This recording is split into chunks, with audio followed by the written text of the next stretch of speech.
Afif packages का सफ़र 1993 में Afif पैदा हुआ और 1994 से इस अफीफ प्रिंटर्स का सफ़र स्टार्ट हुआ। और आज ये अफीफ पैकेजेस प्राइवेट लिमिटेड और एक और कंपनी है अफीफ ज़ारा पैकेजेस लिमिटेड। इस सूरत में अचीवमेंट हमारी माशाल्लाह से ये रही कि हम पाकिस्तान के largest paper and plastic disposable exporter हैं और तकरीबन दुनिया के कोई 13 से 14 ममालिक में हम एक्सपोर्ट कर रहे हैं। और हम बड़े वसूख से कहते हैं कि जितनी वैरायटीज़ अंडर वन रूफ हम बना रहे हैं इतनी पूरी दुनिया में मेरे ख्याल से कोई और नहीं बना रहा, क्योंकि हम प्लास्टिक की packaging, corrugated packaging, paper packaging, each and everything we are manufacturing in the under one roof. हम यहाँ से कनाडा एक्सपोर्ट कर रहे हैं, फ्रांस एक्सपोर्ट कर रहे हैं, इंग्लैंड एक्सपोर्ट कर रहे हैं, स्पेन एक्सपोर्ट कर रहे हैं, उसके अलावा Dubai, Kuwait, Qatar, Bahrain, Muscat, इन ममालिक में हम काफ़ी एक्सपोर्ट कर रहे हैं। और लोकल डेफिनेटली जितने भी बड़े बड़े ब्रांड हैं, वो KFC हो, मैकडोनल्ड हो, बर्गर किंग हो, पिज़्ज़ा हट हो, डोमिनोज हो, इन तमाम को हम यहाँ पे सर्व कर रहे हैं और माशाल्लाह से पिछले कोई 15-20 साल से सर्व कर रहे हैं। अगर लोकल में और एक्सपोर्ट में देखें तो KFC इज़ द नंबर 1। और फिर उसके अलावा हमारे पास इंग्लैंड के अंदर जो फास्ट फूड के क्लाइंट्स हैं, जेनरिक के अंदर वो 2-3 बड़े बड़े डिस्ट्रीब्यूटर्स हैं जो हमारे बड़े बड़े क्लाइंट हैं। और कनाडा के अंदर जो है वो A1 कैश एंड कैरी हमारा सबसे बड़ा क्लाइंट है। हम इस पूरी इंडस्ट्री को एक ऐसे मॉडल पे लेके जा रहे हैं और मुझे उम्मीद है कि हम 3-4 साल में इसके ऊपर कामयाब हो जाएंगे कि ये एक ऐसी इंडस्ट्री होगी जिसमें packaging, you name it, we have it. चाहे वो टिन पैकेजिंग हो, चाहे वो प्लास्टिक पैकेजिंग हो, चाहे वो पेपर पैकेजिंग हो, चाहे वो कोरुगेटेड पैकेजिंग हो, वो जिस किस्म की पैकेजिंग होगी वो कंप्लीट पूरे मतलब अंडर वन रूफ होगी। और मुझे यकीन है कि ये पूरी दुनिया का एक वाइड और अनोखा सेटअप होगा जो अंडर वन रूफ हर किस्म की पैकेजिंग कर रहा होगा। और हमारा इरादा ऐसा है कि हम बहुत बड़ी एक जगह पे शिफ्ट होने की प्लानिंग कर रहे हैं जहाँ पे बराबर में ही हम साथ में अपने पेपर की फैक्ट्री भी अपनी साथ लगा रहे हैं। हम क्योंकि एक्सपोर्टर हैं और हम मल्टीनेशनल का काम करते हैं और फूड का काम करते हैं, तो इसके अंदर हमको बहुत सारी वो सर्टिफिकेशन होती है जिसकी डिक्टेशन होती है। उनके अंदर BRC सर्टिफिकेट अगर हमारे पास नहीं होगा तो हम इंग्लैंड एक्सपोर्ट नहीं कर सकते। इसी तरह से यम ऑडिट हमारा है, क्लियर है, ISO है, WSA, बहुत सारे ऐसे मतलब मुझे बहुत सारे ऐसे जान नहीं है, लेकिन SQMS है, मैकडोनल्ड के अपने ऑडिट हैं, ये सारे ऑडिट हैं जो हमने माशाल्लाह से बेहतरीन कंप्लाइंस किए हुए। स्पेन में, इंग्लैंड में और कनाडा में हमारे डिस्ट्रीब्यूटर्स मौजूद हैं। उनके साथ हम वो हमारे डिस्ट्रीब्यूटर वो हमारे बिहाफ के ऊपर मार्केटिंग करते हैं, हम उनको यहाँ से माल एक्सपोर्ट करते हैं, फिर वो अपने कस्टमर्स को डिस्ट्रीब्यूट करते हैं। मिडल ईस्ट के अंदर अमेरिकाना हमारा एक मेन क्लाइंट है और अमेरिकाना जो है वो ओन करता है यम की फ्रेंचाइजीज को, यानी कि KFC और पिज़्ज़ा हट को, क्रिस्पी क्रीम को, हार्डीज़ को और भी कुछ ऐसे ब्रांड हैं, तो वो अमेरिकाना हमसे इंपोर्ट करता है। कतर में भी अमेरिकाना हमसे इंपोर्ट करता है, फिर अपने मुख्तलिफ कस्टमर्स को वो वहाँ से अपने बिहाफ के ऊपर सप्लाई देता है। हमारी यूज़ भी ये है कि हमारी कमिटमेंट, हमारी क्वालिटी और हमारी डेडिकेशन। हम पिछले जितने भी कस्टमर हैं हम उनके साथ पिछले 10 से 15 साल से काम कर रहे हैं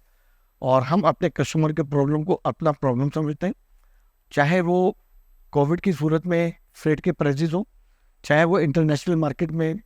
रॉ मटेरियल की प्राइसेस की फ्लक्चुएशन हो। हम अपने तमाम क्लाइंट को पीस ऑफ माइंड देते हैं और कोशिश करते हैं कि हर बुरे वक्त में हम उनके साथ खड़े रहें। तो हमारा पिछले 10 से 15 साल का एक अच्छी हमारी गुडविल बन चुकी है कि हमारा कस्टमर हमको इसलिए प्रीफर करता है कि वो कहता है कि ये हमारे सिर्फ अच्छे वक्त के साथी नहीं है बल्कि हमारे बुरे वक्त के भी साथी हैं। हमको लकीली ऐसा रहा है कि हमने अपनी प्लानिंग ये करी है कि मोस्टली जो कंपनीज होती है वो 90 डेज़ की इन्वेंट्री रखती हैं, लेकिन हम अपनी इन्वेंट्री 180 डेज़ की रख के चलते हैं। तो यही वो वजह थी कि जब कोविड आया तो हमारे जो एक्सपोर्ट के क्लाइंट हैं मुझसे बहुत सारे बड़े बड़े जो प्लेयर्स थे वो भी बैकआउट जब अपने कस्टमर्स होने लगे तो उन कस्टमर ने हमको अप्रोच करा और फिर हमने उनको उन बुरे हालात में भी हमने उनको सर्व करा और हमने उनको प्रॉब्लम नहीं होने दी। तो हमारी एक मेन वो है कि हम अपने क्लाइंट के लिए 6 महीने का इन्वेंट्री रखते हैं और हम उनके 2-2, 3-3 महीने के बफर रखते हैं और हम अपने क्लाइंट की कंप्लीट सेल को और उनके बिहेवियर को हम मॉनिटर करते हुए उनके बिहाफ के ऊपर अपने पास इन्वेंट्री को मेंटेन रखते हैं। देखिए माहौलियाती उसके हिसाब से जो हमारी पॉलिसी वो आपको मेरे क्वालिटी के बंदे ज़्यादा ब्रीफ कर सकेंगे, क्योंकि हमारे यहाँ मुख्तलिफ डिपार्टमेंट बने हुए हैं और हर बंदा अपने अपने डिपार्टमेंट का ऑनर है। लेकिन ये है कि हम इस वक्त ग्रीन पैकेजिंग के अंदर बड़ी तेज़ी से जा रहे हैं। जैसे बहुत सारे पेपर है, अगर आप क्राफ्ट पेपर के अंदर करें, वो रिसाइकिल पेपर के अंदर करें, तो वो ऐसे पेपर हैं जो पोल्यूशन कम से कम फैलाते हैं,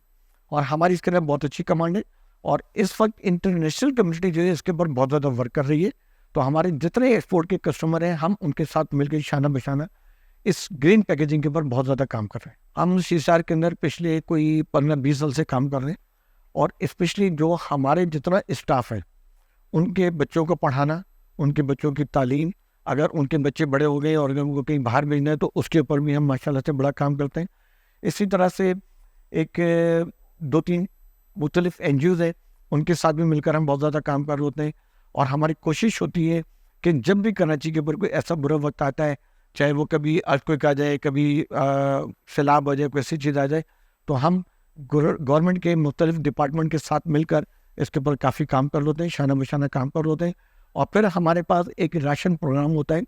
जिसके अंदर हमारे जितनी भी लेबर जो है, जो अनअफोर्डेबल लेबर है, उन तमाम लेबर को हम, जो हमारी लेबर है उनको भी, लेकिन जो आउटसाइड लेबर है उनको भी हम एक कंप्लीट उनको राशन भी पर मंथ सर्व कर होते हैं। इसी तरह से 1-2 हॉस्पिटल हैं गवर्नमेंट के, उनके बाहर हम लोग हमने अपना प्रोग्राम शुरू किया हुआ है कि उस हॉस्पिटल की इमरजेंसी के बाहर सारे गरीब आते हैं और कराची के बाहर के भी लोग आ रहे होते हैं। तो उसमें हर कौम, हर नस्ल के लोग आते हैं, लेकिन वो सारे गरीब लोग होते हैं। तो जब वो यहाँ आते हैं तो उनके पास, बेचारों के पास दवाई के लिए और इलाज के लिए पैसे नहीं होते, तो हमने वहाँ पे भी सिलसिला शुरू किया हुआ है कि हम डेली बेसिस पे वहाँ पे खाना खिला रहे होते हैं। ये जो पैकेजिंग की इंडस्ट्री है, ये एक ऐसी इंडस्ट्री है कि जिसके अंदर आप कोई भी चीज़ ले लें, तो वो जब तक आपकी पैकेजिंग नहीं होगी, तो जब तक उस चीज़ के बिकने के लिए ऑलमोस्ट चीज़ें नामुमकिन होती है। तो पैकेजिंग का बिजनेस एक ऐसा है कि वो हर आने वाले वक्त के ऊपर ग्रो से ग्रो करता रहता है। और ये वो बिजनेस है जिसके ऊपर कभी मसला नहीं आता, जिसके ऊपर कभी प्रॉब्लम नहीं आता। ये वो बिजनेस है जिसका कोई सीज़न नहीं है, ये 12 महीने के सीज़न वाला बिजनेस है। और पेपर एक ऐसी चीज़ है कि पान की दुकान से लेके और अब बड़ी से बड़ी इंडस्ट्री में चले जाए, पेपर की कंजम्पशन जो है वो दुनिया के अंदर सबसे ज़्यादा कंजम्पशन जो है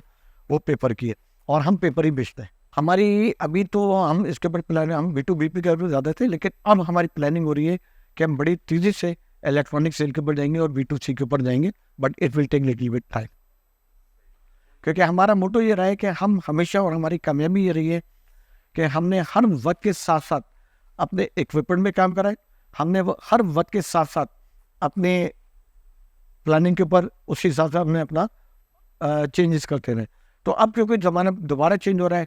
अब दोबारा जो है ज़माना B2C के ऊपर आ रहा है, तो हम भी अपने, क्योंकि हमको वक्त के साथ चलना है, तो हम डेफिनेटली अगर वक्त के साथ नहीं चलेंगे तो हम पीछे रह जाएंगे, और हम किसी भी हाल में पीछे रहना नहीं चाहते, हम आगे ही बढ़ना चाहते हैं।